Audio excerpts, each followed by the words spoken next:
Panic and destruction rock Israel's key port city as an Iranian missile slams into a building. Many are hurt and several are trapped after Israel's defenses fail to stop the strike on Haifa homes. Chaos grips the Israeli city that houses a major oil refinery and a critical food import port.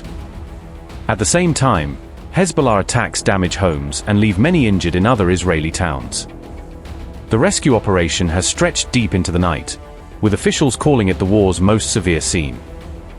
Is this Iran's answer to Trump's ultimatum as Mujtaba's forces unleash the 97th wave of missiles? Amid President Trump's deadline for Tehran to reopen the Hormuz Strait, Iran intensified its attacks on Israel. An Iranian missile strike on Haifa injured 4 people and left 4 others trapped beneath the rubble on March 5. Despite several interception attempts, the Israeli military failed to stop the incoming Iranian missile. The IDF later said it had launched an investigation into why the interception failed. At the same time, Iran's proxy Hezbollah also launched air attacks, widening the assault on Israel. Hezbollah stepped up rocket and drone strikes across northern Israel, triggering sirens multiple times. In Israel's Deir al-Assad village, a Hezbollah rocket strike injured at least 6 people, according to reports. Another Hezbollah drone struck a home in Shomrat town, causing damage but no injuries.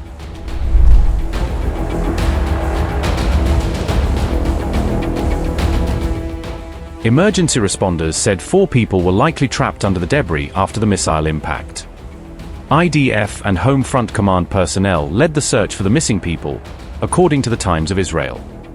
Among those unaccounted for in Haifa were reportedly 2 elderly residents and a child.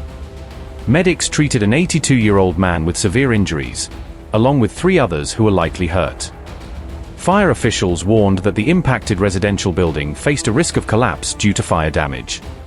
Rescue crews continued scanning through the debris, searching for any trapped survivors. Police Commissioner Danny Levi said all available resources were deployed to locate the missing people.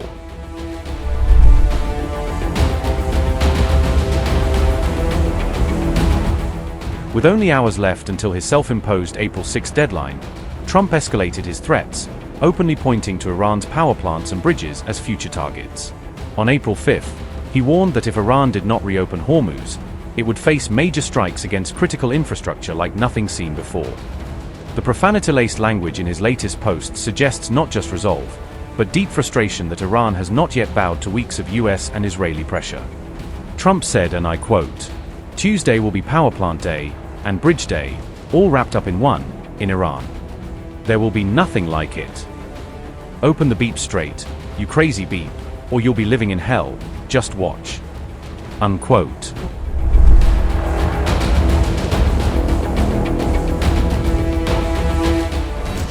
US intelligence now assesses that Iran's missile and drone power is far from destroyed, warning that weeks of strikes have not broken its ability to hit back across the region.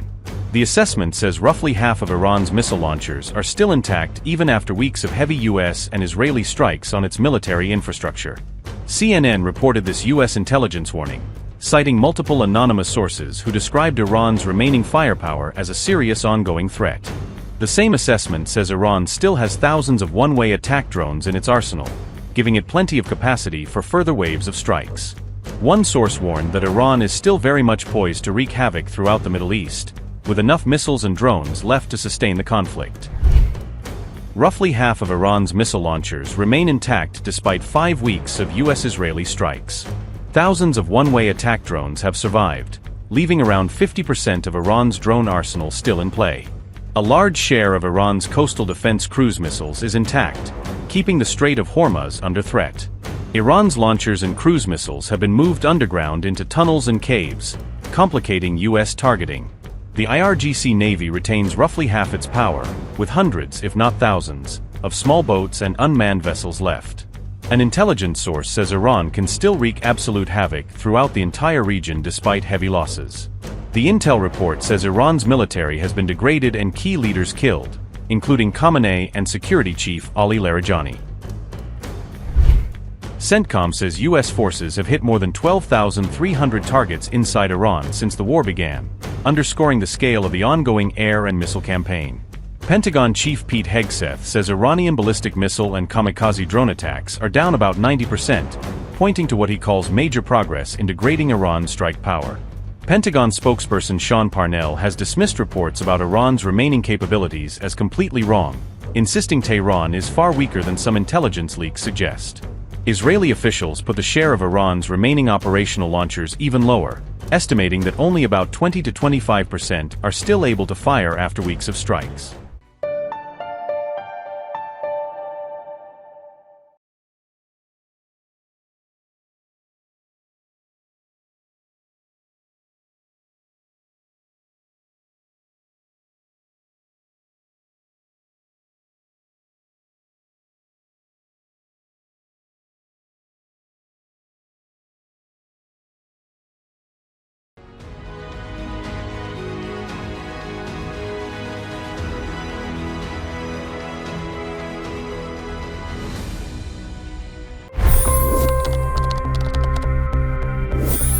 $25 crore गरीब गरीबी को परास्त करके बाहर निकले।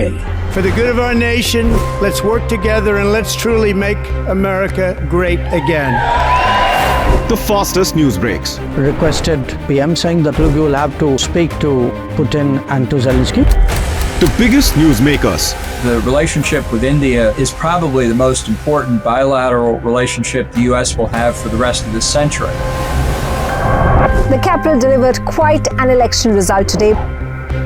Expert analysis. The million-dollar question today is how to stop this dance of death. Ground reports. I'm standing at the crossroad of the Kumbh Mela. Behind me are more than 100 entry ghats. Long-form interviews. Exclusionary politics is reflected in Manipur case as well. You don't bother because this is a small state. Deep dive into burning issues. It's often said DRC could be the richest country in the whole world. It's because of what sits underneath. Why exactly did the US topple the Sheikh Hasina government? HT videos. We don't just break news, we break it down.